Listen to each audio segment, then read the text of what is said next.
Hey everyone, Desi's here with another piece of content for y'all. Let's get started. I want to talk about the Teak time lock progression server. In my last video, I was kind of contemplating if I even want to play it or not, or if I just want to stick with, just the emulated servers. You got Project 99, you got Project Lazarus. Those are like the two big ones that I've been playing recently. But I decided let's try this Teak stuff out. So I made a Wood Elf Druid Severlos. And unfortunately, when I got through the queue right at the minute the server's released, it somehow put me into Tormax without me being aware.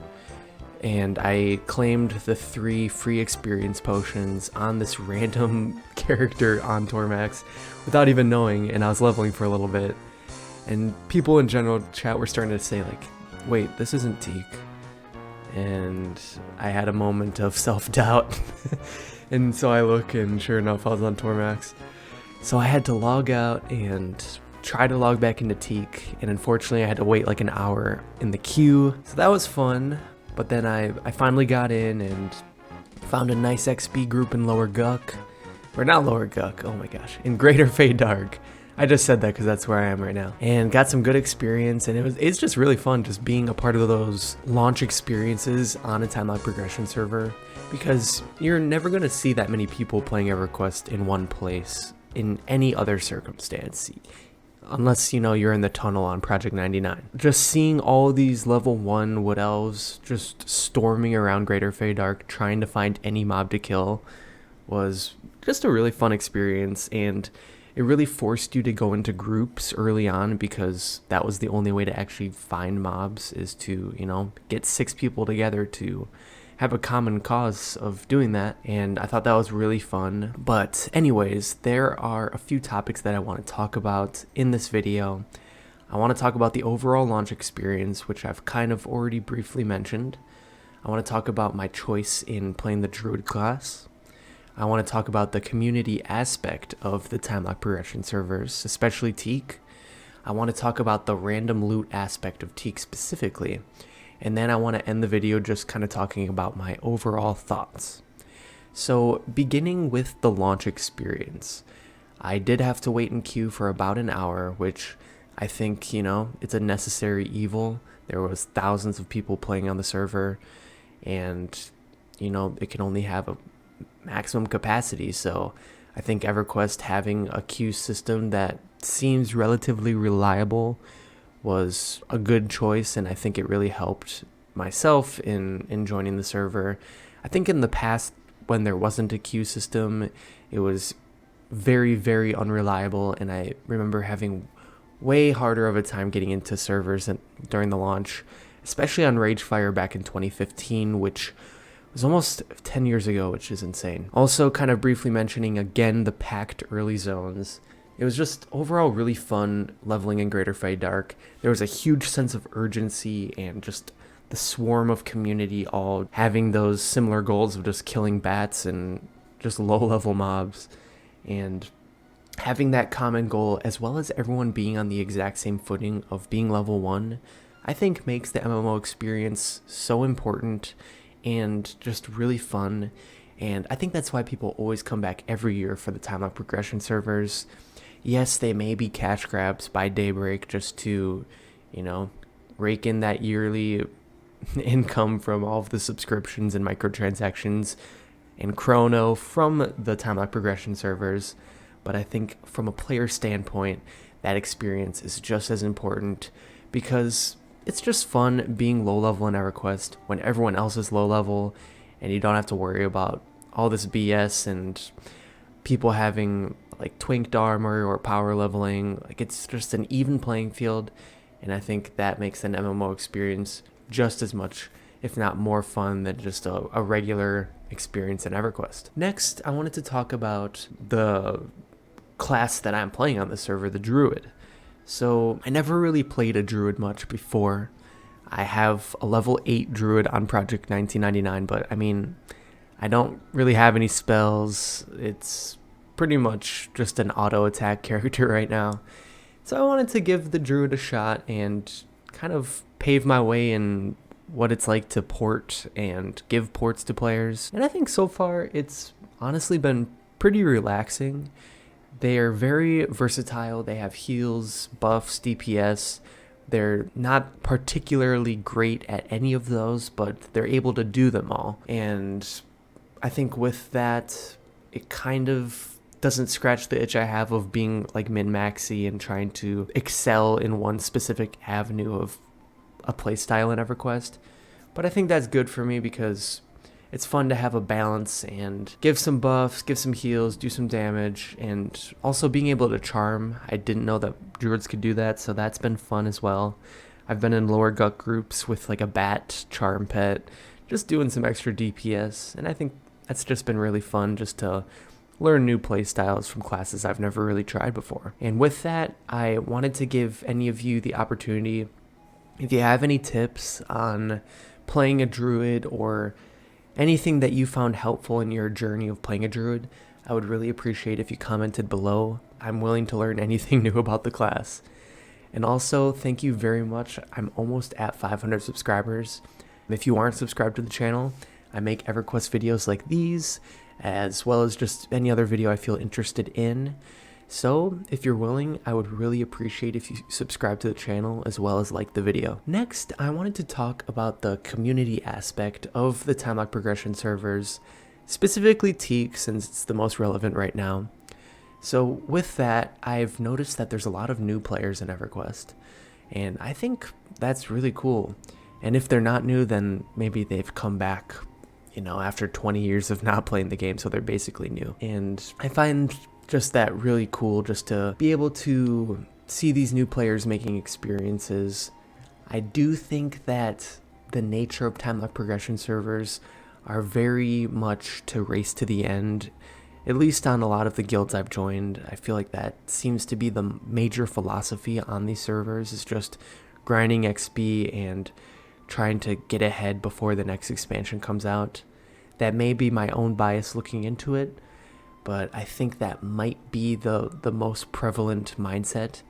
And so I think new players hopping on the bandwagon of a time lock progression server may hinder their experience versus playing on a server like Project 1999, because I think a lot of players seem to be in a hurry, and I even find this in myself, unfortunately, just being impatient. And that's something I want to work on, especially being a druid, is playing a little bit more slowly and just helping people out on their journeys of just learning about this awesome game. And I also want to talk about kind of the camp spots that I've been at so far. I started in Greater Fey Dark, moved to Crushbone, then Unrest, and then Lower Guck, and I've kind of leveled in a couple other zones for some XP here and there solo, like the Kuranas or the Giant Fort in Frontier Mountains. But I think I've definitely followed the very traditional routes of XPing on the server, and I think that's big part because most of the people aren't doing those routes because it's just the most efficient XP wise. And anyways, with the random loot aspect, I want to tie that into the next part, but kind of still talking about the community aspect.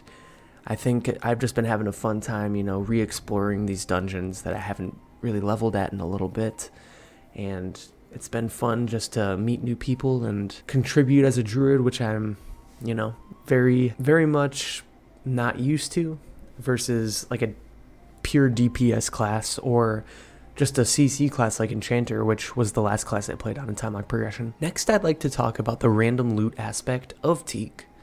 So I've noticed that getting gear early on has been extremely easy. I already have some Plane of Fear gear, or it might be Plane of Hate, and some like good Kunark, like Chardak gear, and just some really good Druid gear overall. But I don't have the Golden Afridi boots yet. I'm really shooting for those. And this is definitely in part because of the random loot aspect. Every name mob is basically a loot pinata, which drops tons of random loot within the level range that mob is associated with. And I also got lucky joining a really friendly and generous guild called Kanos Yacht Club. And in this guild, especially during launch, the leader was basically parceling loot to whoever wanted it. he would link 5 to 6 pieces of decent armor in chat and say, you know, link the piece of armor that you want, and I'll send it right to you through the mail system. And I definitely took advantage of that and got some really decent gear on my Druid. Moving on, I think having random loot and all of this excess armor and everything definitely leads to a very inflated economy. Surprisingly, I've noticed that the prices very early on in the tunnels were very extreme, and people taking advantage of the chrono being, you know, the real money currency. And chronos are an integral part of why time-like progressions are so successful and why Daybreak continues making them. And with that, I think people take advantage of that, and, you know, if they get a decent piece of gear very early on in a server, they have the incentive to just straight up charge chronos for them rather than, you know, 1,000 plat or 2,000 plat. Chrono have a very consistent value. You know, they're worth $18 US in real life. That doesn't change. However, it's interesting to see how they change in value every day on a server, how much they go up in price via platinum. I know, like, the first couple days, chrono was going for 1,000 platinum, then it was 2,000 platinum. I'm sure it's around 4,000 to 5,000 platinum per chrono now, which doesn't sound like a lot. However, you know, the server's only been up for about 10 days, so that kind of makes sense. But I think there's definitely a hindrance from the chrono on just the organic play style of this game. I know there's definitely people coming into the server with hundreds of chrono, or, you know, a decent amount of chrono, just ready to buy some armor early on. And, you know, I don't think it really hurts the game that much, but it's something that other emulated servers like Project 99 excel at, where there is 0 microtransactions or any marketplace items that give you any sort of advantage, like XP potions or clarity potions I've seen a lot of people use. Just these little kind of quality of life changes that you can use real money for. I think it does sort of dampen the experience. Now, I'd like to kind of talk about my overall thoughts as I've delved into a few of these topics regarding Teak. Overall, I've been having a lot of fun just playing on the Druid. My dad's also playing. He made an Ixar monk, so hopefully we'll be grouping together soon. Might make some videos about that. However, just playing on Teak gives me the itch to go back to Project 99. It just makes me appreciate so much more the atmosphere that Project 99 has, in being a very grounded atmosphere with no microtransactions, a very slow play style, and you really have to think things through, and it's just fun playing. I mean, it's the same game, it's Everquest, but it's not at the same time. It's very, very, and it makes me appreciate all of the different aspects of Everquest and how you can play it. And then moving on from that, as I did briefly mention already, there are lots of quality of life changes and pay to win elements with the marketplace. Like I said, I think it just overall dampens the experience. But I mean, there's nothing wrong with spending some money to enjoy the game a little bit more and have some easier avenues in playing the game. I think if you're willing to pay the money, you're going to get your money's worth. Like the 40 slot bag, the clarity potion, the XP potions, definitely. You're going to get that bang for your buck if that's what you want to spend your money on, 100%. And then lastly, it's just fun to be a part of just a big EverQuest event. It's an annual event at this point, just the new time lock progression servers. I haven't played on one in several years. Since Mischief came out at launch, I played. So hopping back onto Teak and kind of being a part of that early time lock progression grind has been just really fun to be a part of again. And it makes me excited to just, play when I get up in the morning. So that's been fun. So anyways, I hope you enjoyed the video and listening to my ramblings about the new Teak server. Tormax is probably already a ghost town. I hope y'all have a great rest of your day. If you enjoyed the video, I would really appreciate if you subscribe to the channel as well as left a like on the video. Also, commenting helps the algorithm too. I'm pushing to 500 subscribers and my goal is to hit 1,000 subscribers by the end of the year. So if you could help in making that dream come true, I would really appreciate it. Anyways, thank you very much. Have a great day. Take care.